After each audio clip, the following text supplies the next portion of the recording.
여러분, 만약에 어떤 회사 주가가 하루 만에 27%나 폭락했다면 어떠시겠어요? 이건 위기일까요? 아니면 정말 절호의 기회일까요? 오늘 저희는 한 분석 자료를 바탕으로 이 극적인 사건 뒤에 숨어 있는 투자 논리를 한번 낱낱이 뜯어보겠습니다.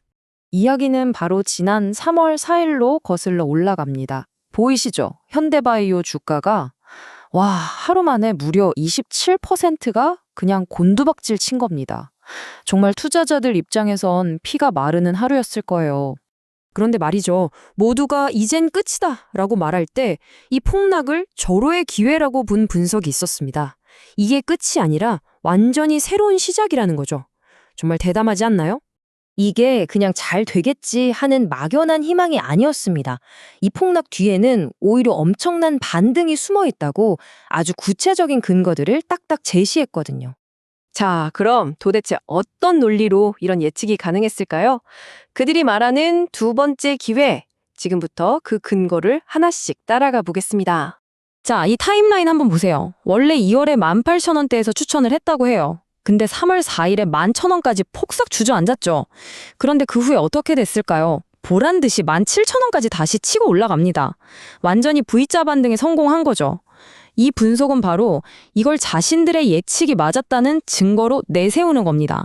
그러니까 만약 이 분석을 믿고 그 폭락했을 때 저점에서 딱 잡았다면 단기간에 무려 40에서 60%라는 정말 엄청난 수익을 낼 수 있었다? 바로 이 얘기입니다. 아니, 근데 도대체 무슨 자신감으로 이런 분석을 할 수 있었을까요? 그 근거는 바로 두 가지 강력한 호재, 그러니까 주가를 확 끌어올릴 만한 외부 소식에 있었습니다.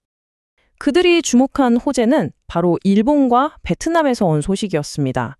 이게 대체 무슨 소식이었을까요? 첫 번째는 바로 우리 이웃 나라 일본에서 터진 뉴스입니다. 재생의료 분야에서 세계 최초로 아주 획기적인 일이 있었다고 해요. 자, 이게 뭐냐면 일본 정부가 특정 줄기세포 치료제를 세계 최초로 승인했다는 거예요. 이러면 어떻게 될까요?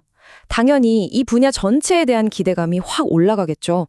이 분석은 바로 이 분위기가 현대바이오에게도 엄청난 호재로 작용할 거라고 본 겁니다.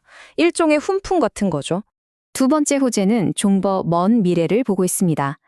바로 베트남에서 시작되는 임상시험인데요. 이게 그냥 약 하나 개발하는 차원이 아니에요. 앞으로 닥칠지 모를 전염병에 대응하는 글로벌 리더가 될 수 있는 아주 중요한 발판으로 본 거죠. 그러니까 당장 눈앞의 성과보다는 미래를 위한 씨앗을 심고 있다는 점에 더 주목한 거예요. 나중에는 이게 어마어마한 나무로 자랄 수 있다.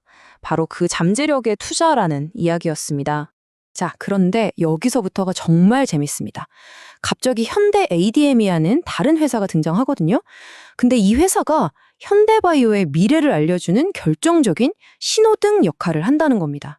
이 분석은 이 두 회사가 마치 한 세트처럼, 톱니바퀴처럼 맞물려 돌아간다고 봐요. 그러니까 현대 ADM 주가가 움직이는 걸 보면 앞으로 현대바이오가 어떻게 될지 미리 알 수 있다는 일종의 선행 지표라는 거죠. 특히 현대 ADM 주가에서 딱 하나, 이것만은 꼭 지켜봐야 한다는 마법의 숫자가 있다고 강조합니다. 바로 2만 원입니다. 주식에서 저항선이라는 게 있잖아요. 주가가 그 이상은 잘 못 올라가게 막는, 보이지 않는 벽 같은 거예요. 그런데 만약에 현대 ADM이 이 2만 원이라는 벽을 뚫고 솟아오른다?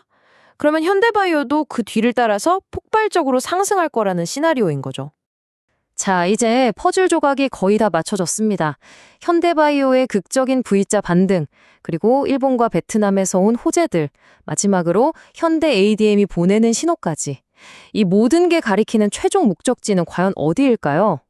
분석이 제시하는 논리는 이렇습니다.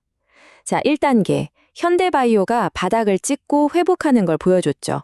2단계, 일본, 베트남 뉴스가 기대감을 막 키워줍니다.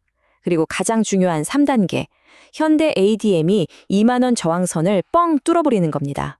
그러면 마지막 4단계에서 두 주식 모두가 본격적인 상승 랠리를 시작한다, 이런 그림인 거죠. 그리고 이 모든 논리의 끝에서 제시된 목표 가격. 놀라지 마세요. 두 회사 모두 3만 원입니다. 지금 가격을 생각하면 정말 대담하고 야심찬 목표치라고 할 수 있겠죠. 자, 지금까지 하나의 잘 짜인 투자 시나리오를 쭉 훑어봤습니다. 여러분은 이 분석을 보면서 어떤 생각이 드셨나요? 이 논리를 관통하는 가장 핵심적인 아이디어는 과연 무엇이었을까요? 결국 이 사례가 우리에게 보여주는 건 이겁니다. 성공적인 투자는 단순히 숫자만 보는 게 아니라는 거죠. 과거의 위기를 기회로 재해석하고 외부의 소식을 성장 스토리로 엮고 또 관련 있는 종목들 사이의 관계를 읽어내면서 미래를 예측하는 것, 즉 데이터를 바탕으로 하나의 강력한 이야기를 만들어내는 과정이라는 겁니다. 오늘 이 분석이 여러분의 투자에도 새로운 시각을 보여줄 수 있었으면 좋겠습니다.